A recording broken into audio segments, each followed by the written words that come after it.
Vou gravar a aula para quem não conseguir estar aqui. Quem conseguir ir mandando para o pessoal o link do novo link aí, por favor, me ajuda, porque eu mandei rapidinho aqui, não sei se faltou algumas pessoas, tá? É só confirma para mim se vocês estão visualizando a tela. Sim? Ok, obrigada, Baduíne. Quer dizer mais alguém? Todo mundo está visualizando, né? Sim. Beleza, obrigada. Então, como eu estava falando para vocês, nós vamos falar hoje um pouquinho da atuação específica do psicólogo com interface do direito, né, dentro das áreas de infância e juventude.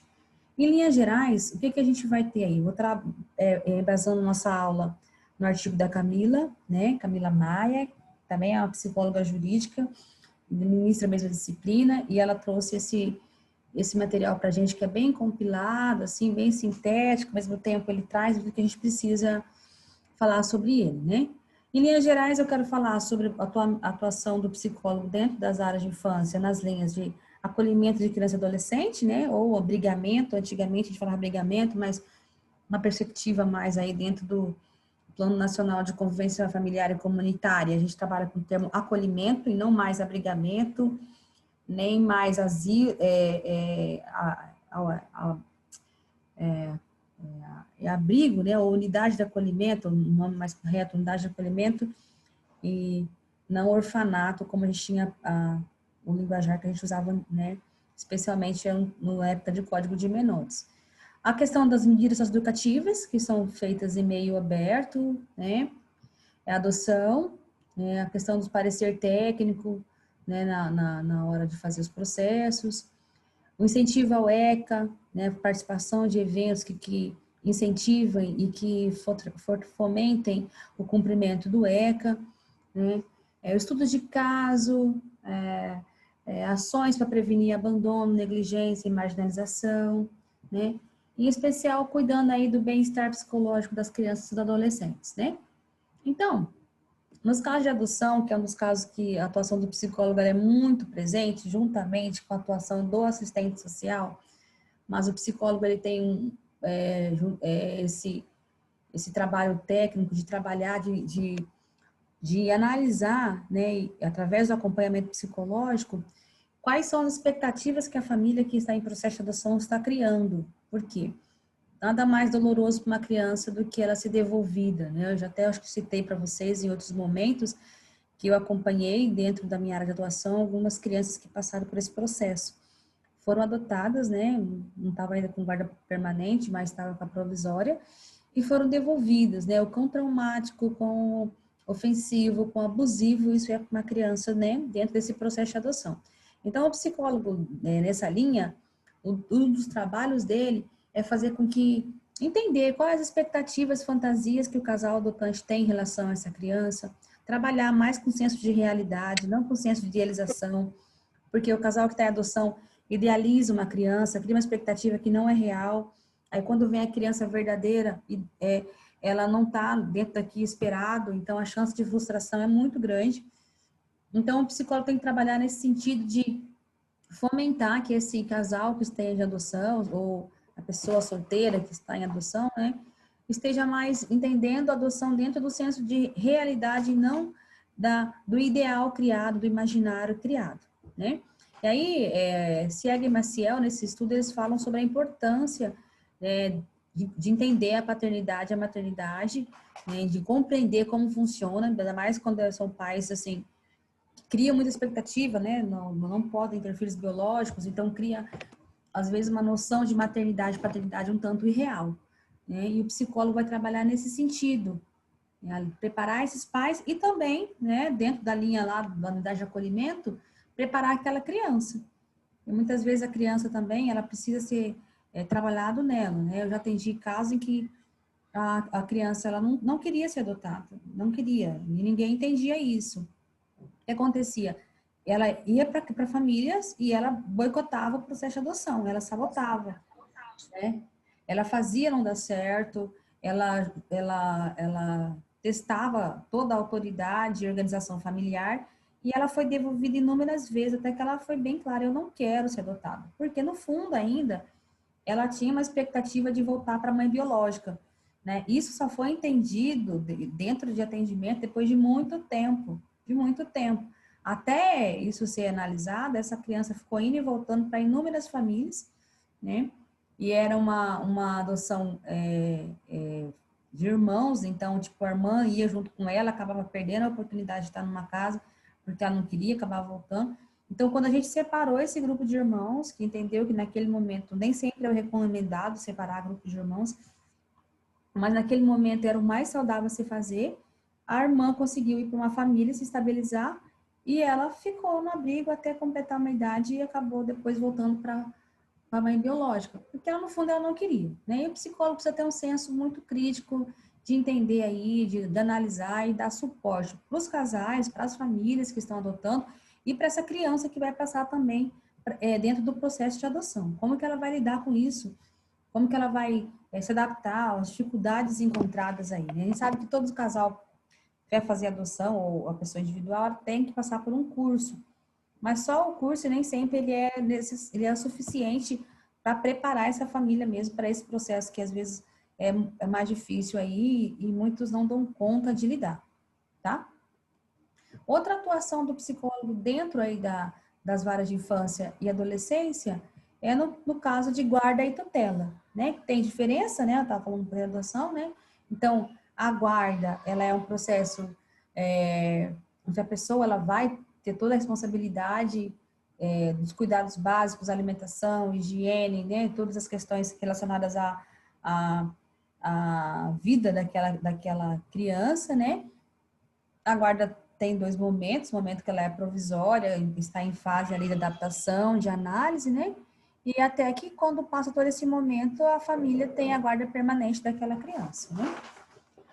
Nos casos da tutela, já tem uma formatação diferenciada, né? Então, o tutor, ele vai reger uma pessoa que é incapaz, especialmente de administrar seus bens. Né? Então, a tutela pode ser de um idoso, pode ser de um adulto incapacitado por algum transtorno, alguma doença, né? Pode ser de uma criança que está sob guarda dele temporariamente, porque os pais viajaram ou estão em algum tipo de situação. Então, a tutela, ela tem sempre esse caráter de substituir os pais por algum motivo, né?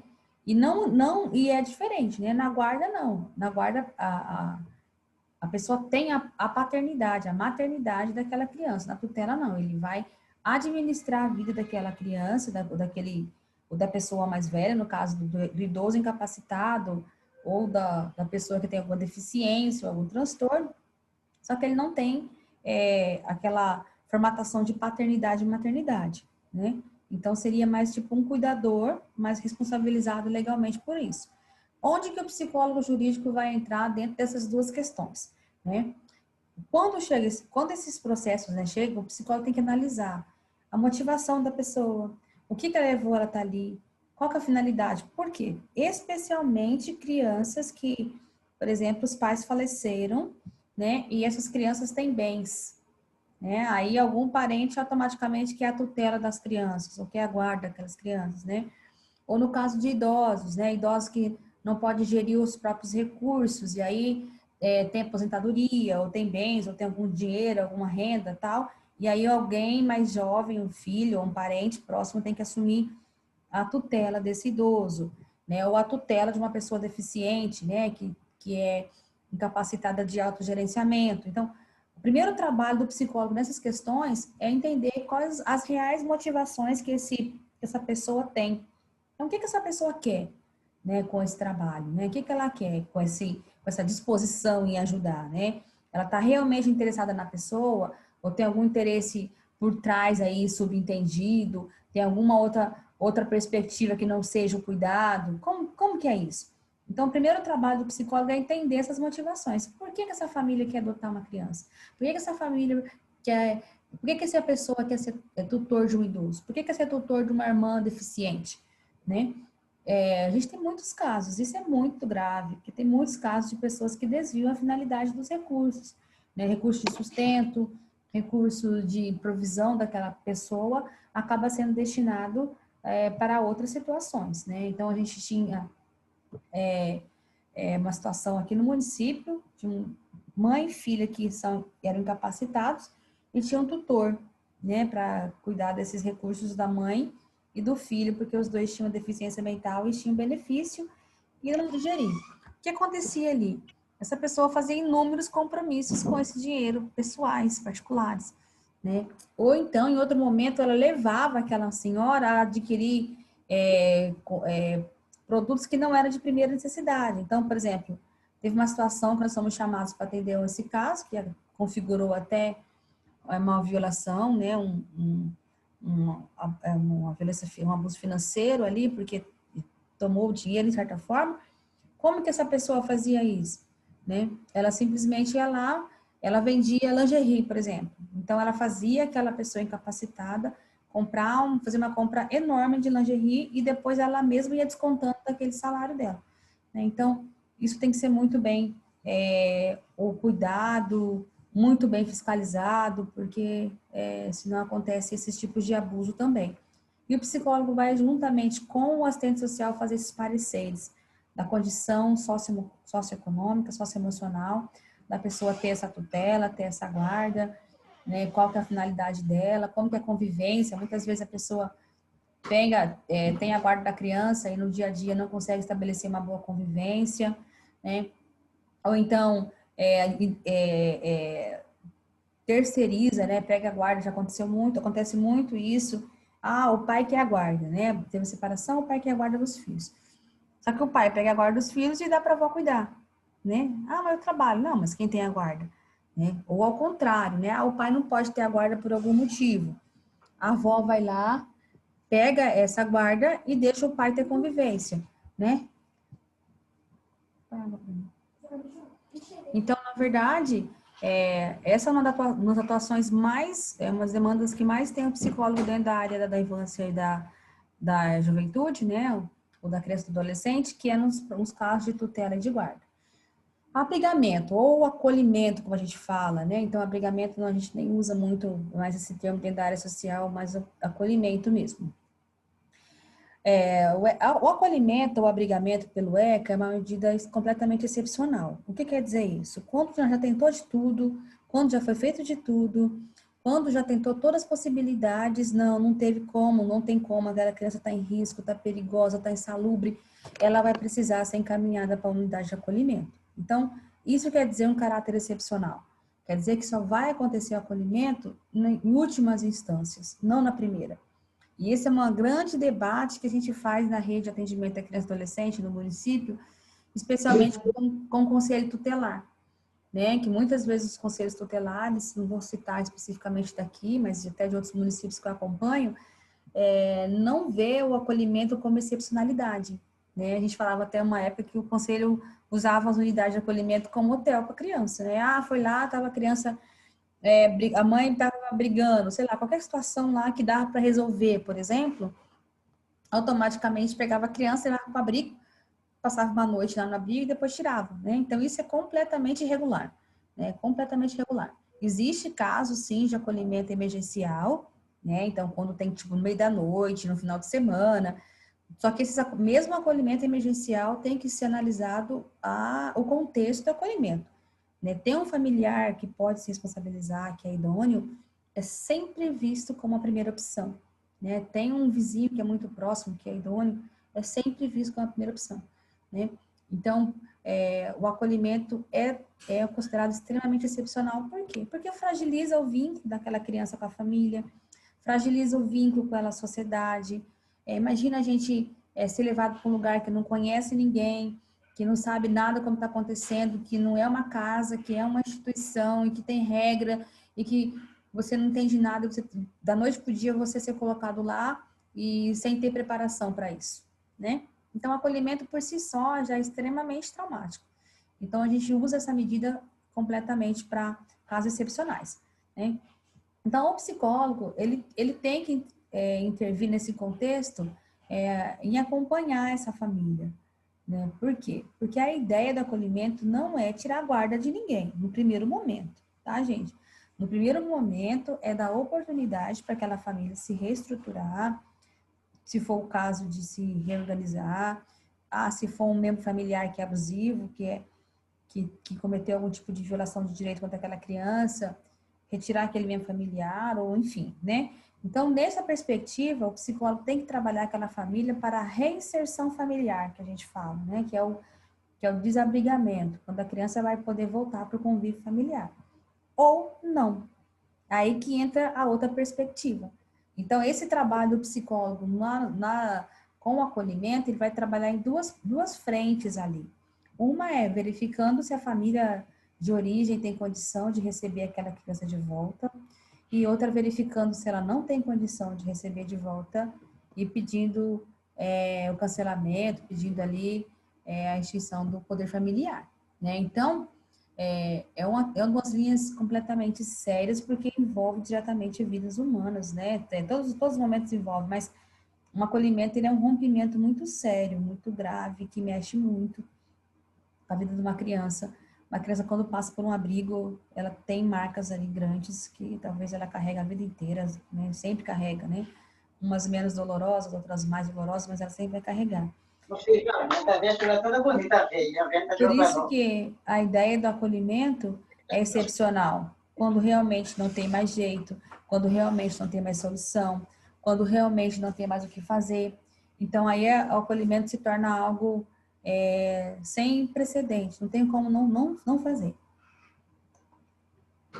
O que a gente entende? Ainda existe muito rótulo, né? Ah, a criança foi acolhida, né? A família não pode voltar para a família, né? Então, até tem profissionais da área jurídica, inclusive magistrados, que defendem isso. Eu já tive vários problemas com magistrados que têm essa visão de que a família não deve voltar para a família, né? Eu penso que tem que ter sempre um bom senso, né? Porque tem certas questões assim que dá para trabalhar, que a gente pode potencializar essa família e a família conseguir desenvolver a capacidade protetora e afetiva dela novamente, né? O nosso trabalho como psicólogo é esse também, né? De trabalhar com a família para que ela consiga desenvolver essa capacidade afetiva e protetora que, de repente, ela não demonstrou por algum momento. Por que eu estou dizendo isso? Porque em muitos casos, gente, essas adoções aconteceram prematuramente, né? Agora existe aí o Conselho Nacional de Justiça, ele cobra que a cada 6 meses seja feito vistoria nos abrigos e que as crianças que ficam mais que 1 ano e meio têm que ir para adoção. Então, claro que 1 ano e meio num abrigo é uma coisa excepcional, né? O mínimo 6 meses, mas não tem situações que a gente precisa dar tempo para a família se reorganizar para pegar de volta, né, aquela criança. E a gente tem acompanhado muitos magistrados prematuramente tiraram, né, o poder familiar daquela família e colocaram a criança para adoção. E isso gerou sérios prejuízos aí para a criança, para a família, né? E isso é muito sério, muito sério. Então, tem que haver um bom senso entre as duas partes, entre o magistrado que vai legislar, que vai realmente tomar a decisão final, mas precisa haver respeito e espaço para que o psicólogo consiga fazer uma avaliação adequada para ver o potencial daquela família mesmo, né? E dar chance da família se organizar e ter essa criança de volta se ela tivesse condição para isso. Claro que, se a família não tiver condições, se a família não tiver capacidade de gerenciamento emocional, afetivo, financeiro, se tiver uso de drogas, se tiver família que tiver insalubre por violências, com todos os tipos de violência, negligências, é claro que ninguém vai colocar uma criança de volta num lar desse. Mas qualquer outra coisa que dê para ser tratado, organizado, né, reformulado ali, ainda muitas vezes é melhor. O que a gente tem o entendimento? O acolhimento, ele é uma das piores situações que a criança vive.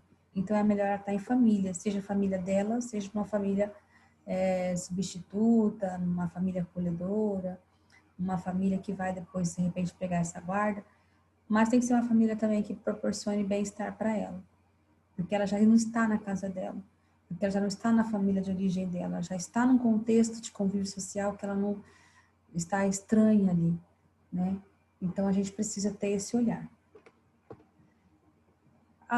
E a última área de atuação aí dentro das varas de infância e adolescência que tem bastante peso, forças mais de peso, é na questão dos adolescentes em conflito com a lei, né? Há um tempo a gente falava adolescente infrator, há um tempo a gente falava adolescente marginal, né? E a gente sabe que através do ECA e de todas as outras reformulações da política da infância e adolescência no Brasil, a gente já teve esse redirecionamento para entender o adolescente, né, que está vivendo essa fase e que entrou em conflito com a lei por algum tipo de ato infracional. Então, o adolescente não comete crime, o adolescente comete ato infracional, o adolescente não é marginal, o adolescente não é bandido, o adolescente que está em conflito com a lei precisa ser trabalhado isso dentro dele de forma socioeducativa, né?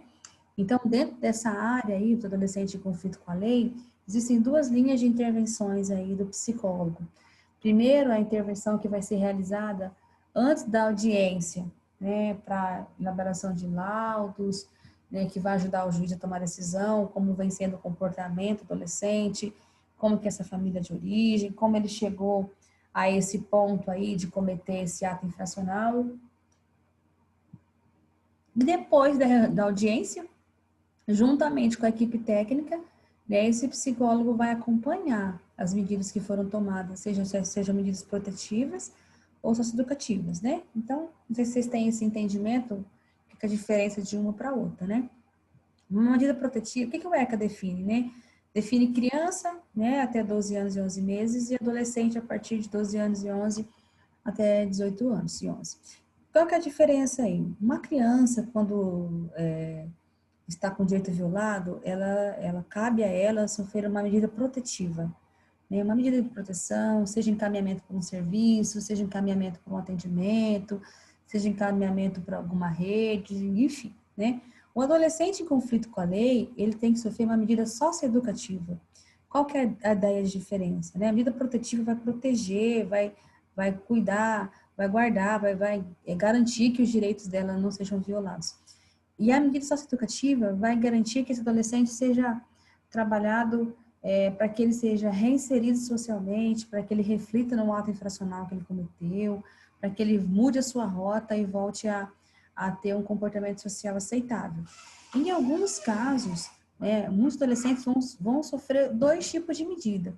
Então, ele vai ter a socioeducativa, que é como se fosse a consequência ali do ato infracional que ele teve, né, do comportamento não aceitável que ele teve, e ao mesmo tempo ele pode ter medida protetiva. Por exemplo, num caso clássico como esse, um adolescente que comete um furto para usar drogas.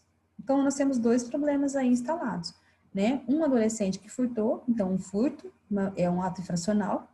Então, para esse ato infracional, esse adolescente tem que sofrer uma medida socioeducativa, né? Ele tem que repensar no que ele fez, ele tem que trabalhar isso, mas ao mesmo tempo o adolescente está usando drogas, então ele está com o direito violado, porque ele precisa de tratamento, ele precisa de recuperação, ele precisa de orientação, né? Então, para coibir o seu ato infracional, ele vai sofrer uma medida socioeducativa. Para tratar o seu direito violado, ele vai sofrer uma medida protetiva. Então, nesse caso, o adolescente vai ter dois tipos de intervenção, né? Um para proteger e outro para trabalhar nele a questão do comportamento social inadequado, do ato infracional, né? Essas medidas, o adolescente em conflito com a lei, ele não é o conselho tutelar que passa, né? Que aplica, né? Medida protetiva, sim, mas a medida socioeducativa, quem aplica é o próprio juiz. Qual que é a diferença disso? Até 2006, as medidas socioeducativas eram feitas diretamente pelo judiciário, né? Não tinha envolvimento da rede municipal. Então, o juiz aplicava a medida, o oficial de justiça acompanhava, ou os técnicos do judiciário acompanhavam, e assim eram organizados. Em 2006, houve uma municipalização. Então, as medidas em meio aberto, elas passaram a ser responsabilidade de acompanhamento e aplicação do município, né, através do SINASE, que é o Sistema Nacional de Atendimento Socioeducativo. Então, como que funciona a partir de 2006? Né? A gente teve todo um trabalho, eu trabalhei nessa época, nessa implantação, nessa municipalização, né? A gente precisou fazer um plano para isso, né? Foi um plano decenal que nós fizemos para poder trabalhar essa mudança de perspectiva. Então, a partir de 2006, como funciona? O adolescente comete um ato infracional, ele convocado para ir na promotoria, o promotor conversa com ele, enfim, encaminhado para o judiciário, o juiz vai lá, conversa com ele e aplica a medida. Essa aplicação de medida, o adolescente ele tem que ser encaminhado até o CREAS, que é o Centro de Referência Especializado, que vai acompanhar a medida, e lá o CREAS vai fazer todo o trabalho de acompanhamento da medida.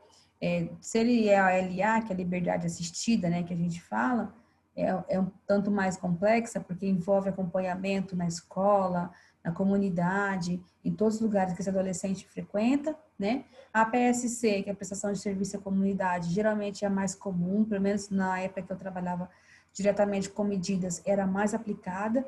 Então, ele vai ir para um abrigo, ele vai ir para um asilo, ele vai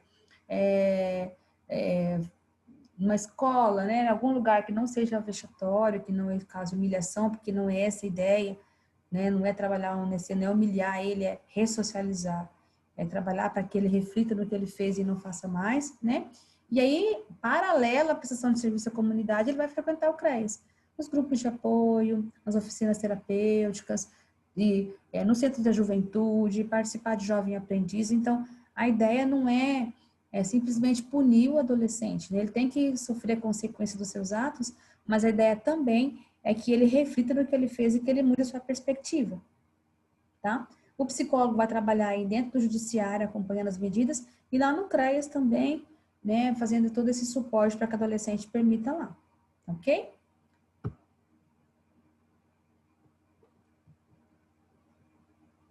Bom, aí as principais medidas aplicáveis são, né, a advertência, reparar o dano, uma coisa quase nunca acontece, porque reparar o dano envolve questões financeiras, e a maioria dos adolescentes não tem não tem condições disso, né? Prestação de serviço à comunidade, liberdade assistida, regime semi-liberdade, né? A gente não tem no município, porque a gente não tem esse tipo de instituição, né? Internação, no caso aí seria as UNEIs, né? A gente tem poucas no nosso estado também, e as palavras de proteção, tá? O município só é responsável pelas EMEI aberto, né? Acolhimento na UNEI, o semi-liberdade é totalmente ligado ao judiciário, o município não tem contato com essa medida. Então, o psicólogo, ele tem que trabalhar aí, elaborando esses laudos técnicos, né, tendo contato humano e comprometido. A gente sabe que medida socioeducativa é muito tenso, porque muita gente defende ainda a maioridade penal, então a gente ainda não vê adolescente como vítima, a maioria vê ele como agressor, então, né, nem trabalha aí para já quer simplesmente punir. Sabe que muitas vezes que não deu condição, muitas vezes de violências intergeracionais que atingiram ele. Não tem como o psicólogo olhar com essa visão apenas punitiva. Ninguém está dizendo que não tem que ser responsabilizado, ele precisa ser responsabilizado, mas também tem que ser entendido de onde que ele vem e como que a gente pode auxiliar ele a refazer esse caminho também, tá? A Tayla levantou a mão, gostaria de falar alguma coisa, Tayla? Não, professora, foi sem querer. Ah, então tá bom. Gente, tá claro para vocês? Vai começar a aula da professora já. Eu tô terminando já aqui, já, por isso que eu tava só voltando. Tá claro para vocês? Alguém tem alguma dúvida, alguma pergunta, gostaria de fazer algum comentário? Tentei ser bem objetivo, aproveitar o tempo que a gente tinha para a gente conseguir pelo menos iniciar hoje aqui, né? E vocês terem uma ideia do que a gente precisa entender aí dentro dessa questão da área da infância e da juventude, tá? Ficou claro? Parte, pelo menos? Sim? Ok, obrigada pelo feedback. Muito obrigada pela paciência e tolerância de vocês. Estamos lidando com essa questão de tecnologia, mas até o final do ano a gente arredonda esse negócio, né? Eu mandei o link da aula passada, vou mandar dessa aula também, e eu não vou atrapalhar mais vocês que estão no horário. Muito obrigada, gente. Tenha uma excelente noite. Até daqui 15 dias. Tchau, tchau.